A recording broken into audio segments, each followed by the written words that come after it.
Hey guys, welcome back. I figured instead of doing a wrap-up video for December, I'll make a video talking about my favorite reads of 2025. The reason for that is twofold. The first reason is because in December, the only thing I was reading was Vinland Saga, so that would make for a pretty uninteresting video. And secondly, I thought it'd be cool to talk to you guys about some of the things I read last year and just put out my opinions on what I read as a whole, just so you guys kind of know going into the new year what I was reading and kind of get to see where I'm going from there. Also, before getting into the video, I wanted to thank everyone who watched the collection video. I know it was a long video, so I appreciate all of you who took the time to watch it. And I'm still surprised it's already at like 1,000 views. So yeah guys, I just want to let you guys know I appreciate it, and I hope you guys stick around for a long time because I have a lot of videos coming. So hopping right into the video, if I'm being completely honest, I didn't read as much manga last year as I typically do. It has nothing to do with falling out of the hobby. I just had a lot of life events happening, so I didn't have as much free time as I typically do. With that being said, although I didn't get to read as much as I'd have liked to, the stories I did read were all good in their own right, so cutting this list to only 5 wasn't the easiest thing to do. So before getting into the actual list, I want to quickly talk about some manga that didn't make the list for one reason or the other. So I just want to talk about 2 series real quick. The first series being Mobile Suit Gundam The Origin. I only made it through the first 2 hardcovers before I put it down. I was reading it before moving and never really got back around to picking it up and reading again. However, that really isn't any fault of the series. I just had a lot going on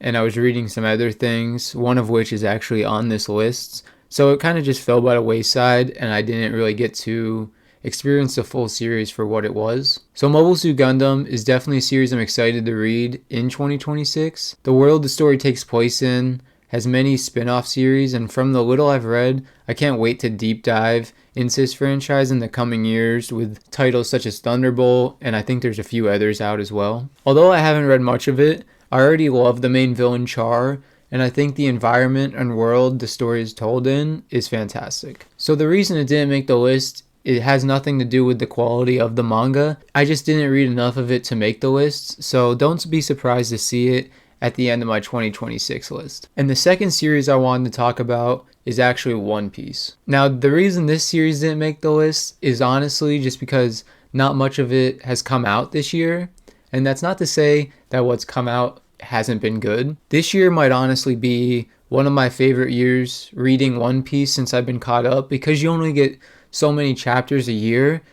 Some years you just don't get a ton of plot and substance, which is fine, it's understandable. It feels like this year though, One Piece really just accelerated the story to a whole new level.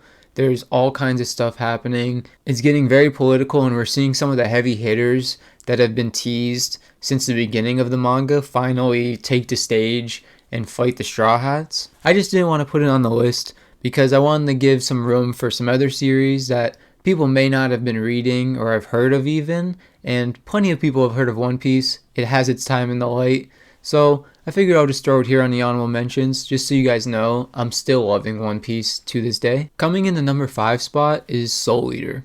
When I first finished this series, I wouldn't say I was disappointed with the series, but I was for sure putting too much weight on the ending. After giving myself time to take in the whole series though, I can say it was one of the best shonen I've read in recent years. I was a big fan of the majority of the villains, and there are a lot of villains, which sets it apart from some other shonen for sure.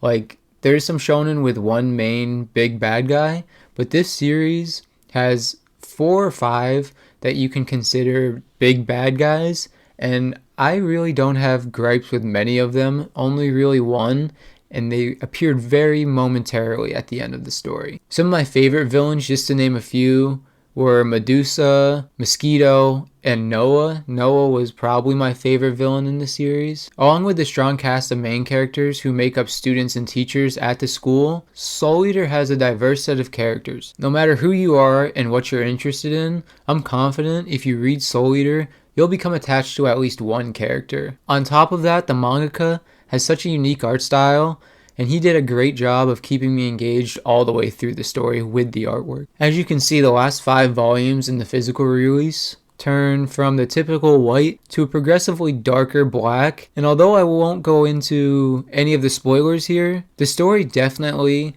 takes more of a darker tone in the final lead up and into the final arc of the story. This definitely elevated the ending of the story.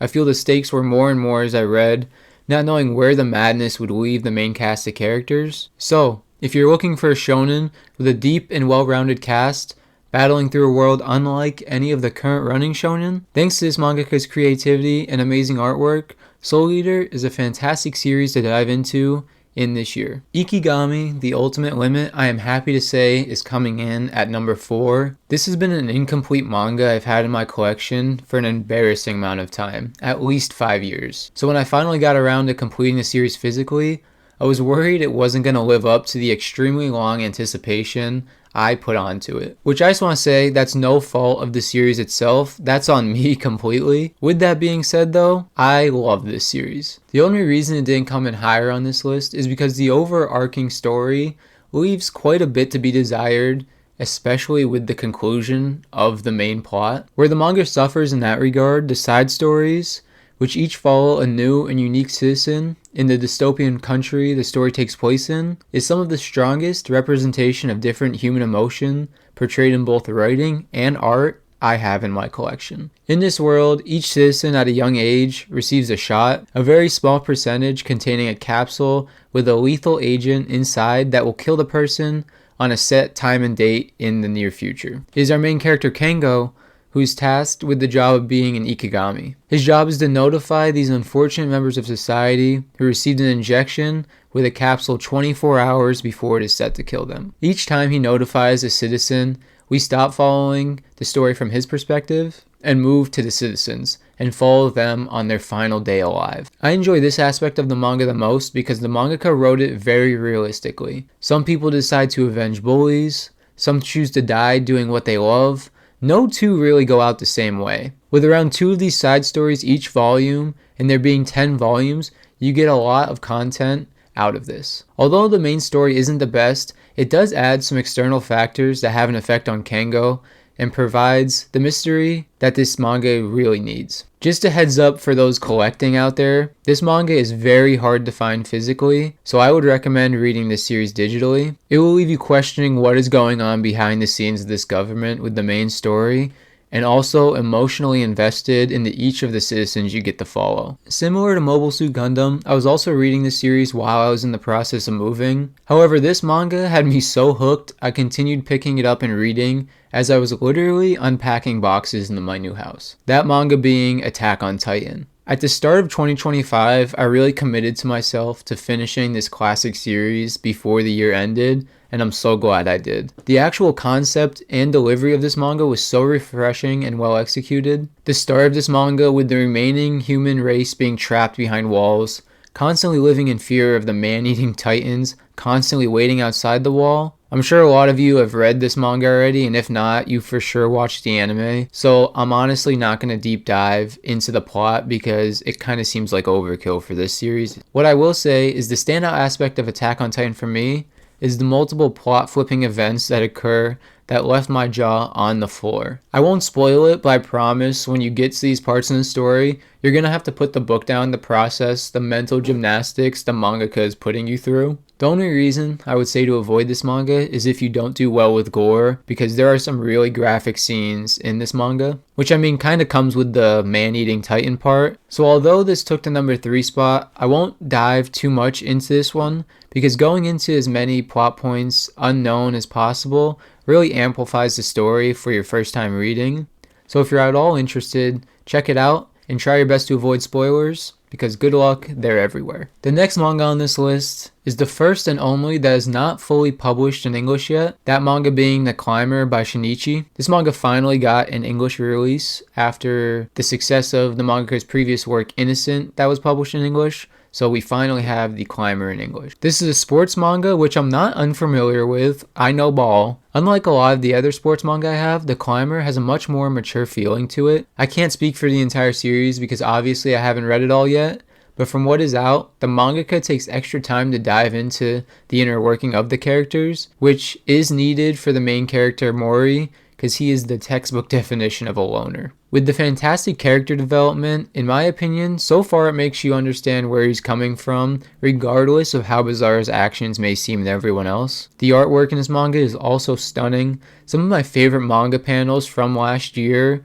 are the double page spreads of the mountain ranges and views from the top of the peaks of these mountains that Shinichi puts in here. They are done with such attention to detail, you almost feel as if you're there taking in the view with Mori. If you enjoy other sports manga and are looking for a similar story just told from a more mature perspective, I don't think you can go wrong with The Climber. Volume 4 is also coming out later this month, and I can't wait to get my hands on that. So if you guys are interested in picking this up, get on it now before it's fully released so you can keep up to date with it as I do. Lastly, the number one spot. Before I give it away, if you made it this far, please hit the subscribe button if you aren't subscribed already, and a like if you enjoyed the video up until now. Without further ado, my favorite manga that I read in 2025 was Monster by Naoki Urasawa. This is the first manga I've read from Urasawa, and wow, what an introduction. I had a general idea of the plot of Monster before getting into it, but could have never guessed the masterpiece I was about to read. Kenzo Tenma is a renowned surgeon in Japan. One day he decides to save a child's life over another, following his own morals instead of the own hospital's interests. Years later, when his career is at its peak, a string of murders have been framed on him, and he comes face to face with the boy he chose to save that night. From this point on, it's a constant cat and mouse between Tenma and Jonah. Jonah is not just a cold-hearted killer, he is dangerously manipulative. Most of the terrible things he does in the series is not directly done by him, but he just commands everyone around him with his cunningness and ability to manipulate people. What I love about this manga is that a lot of the conflict comes in the form of Tenma's reaction to something Jonah has done, trying to read his next move without being easily read himself. The real conflict is just one question, however. Is every life worth saving? This one simple question brings you down this rabbit hole of diving into Jonah's history and really getting into the mind of Tenma and trying to find out if he truly believes his own morals the way he says he does. Because this is the idea Tenma lived by.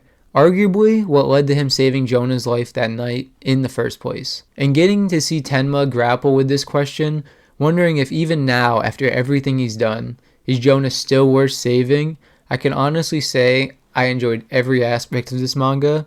If there is any manga you decide to check out on this video, make it this one for sure. With that being said, guys, that will wrap it up for this video. The next video coming out should be a video talking about some of my reading and collection goals for the new year. It'll be a bit more of a rambling video, but I think you guys will enjoy it. I hope you guys are also going to read as many great manga this year as I got to read last year. And if you have any favorite mangas from last year, let me know down in the comments what they were. And if not, what are you planning on reading this year? I also just want to say thanks and hi to all the new subscribers. I know it's not a lot in the grand scheme of things, but it's nice knowing so many people have been enjoying the content. So I appreciate all the new subscribers. And if you're not already, make sure to hit the subscribe button so you know when my next video comes out. And until then, guys, stay safe and enjoy some manga.